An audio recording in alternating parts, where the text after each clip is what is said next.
For more than half a century, your nation's Air Force has been on the job, protecting your freedom and working to maintain peace in the world. Within months after the Air Force became a separate service, it rose to the challenge of the Soviet blockade of Berlin. The Air Force flew thousands of missions in the Berlin airlift. This successful operation demonstrated our country's resolve to stand our ground in the interest of freedom and to deliver humanitarian aid to victims of aggression. During the more than 40 years of Cold War that followed, millions of airmen served their country with pride and dedication.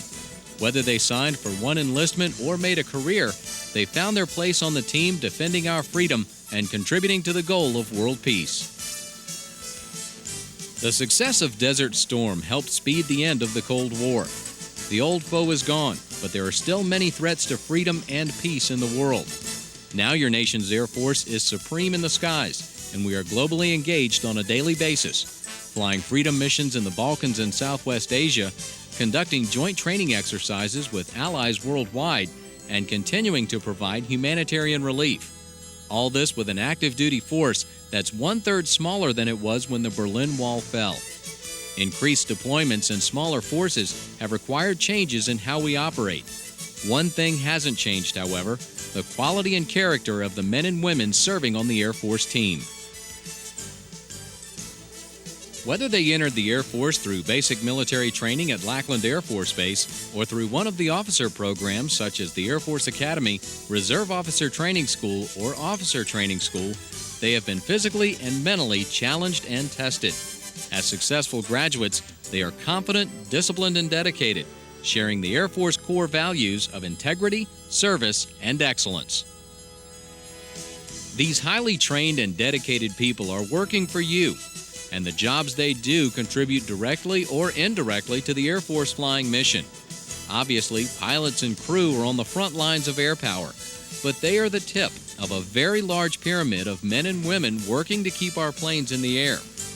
On the flight line, air traffic controllers track incoming and outgoing aircraft and ground traffic, such as refueling and maintenance vehicles. Weather forecasters provide up-to-date pre-flight information.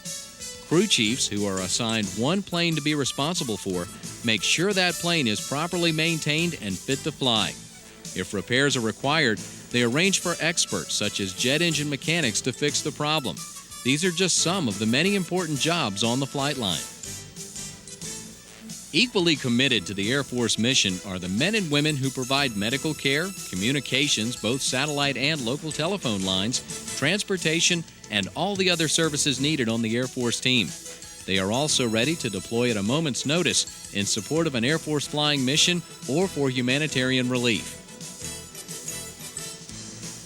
The Air Force security forces frequently deploy to protect and defend planes, equipment, and personnel. They are skilled in using technology as well as weapons to get the job done. Medical personnel care for our forces and local civilians caught up in man-made or natural disasters. Airlift provides equipment and supplies for any mission. With people such as these, the future of your nation's Air Force is bright. We are already an air and space force, using satellites for reconnaissance, communications, and navigation. The Air Force has agreements with other government agencies and civilian organizations to utilize its launch facilities at Vandenberg Air Force Base, California, and Cape Canaveral Air Station in Florida. This will facilitate research and development of future technology. And there are plans for the future, such as aircraft that can take off from Earth and reach orbit without the use of massive disposable rockets. No matter how impressive our technology is, it's the people operating it that matter. They are the ones putting their lives on the line for you when our government sends them into harm's way to defend our freedom. These are the men and women dedicated to serving our nation with integrity and the commitment to excellence in job performance. They are your nation's Air Force.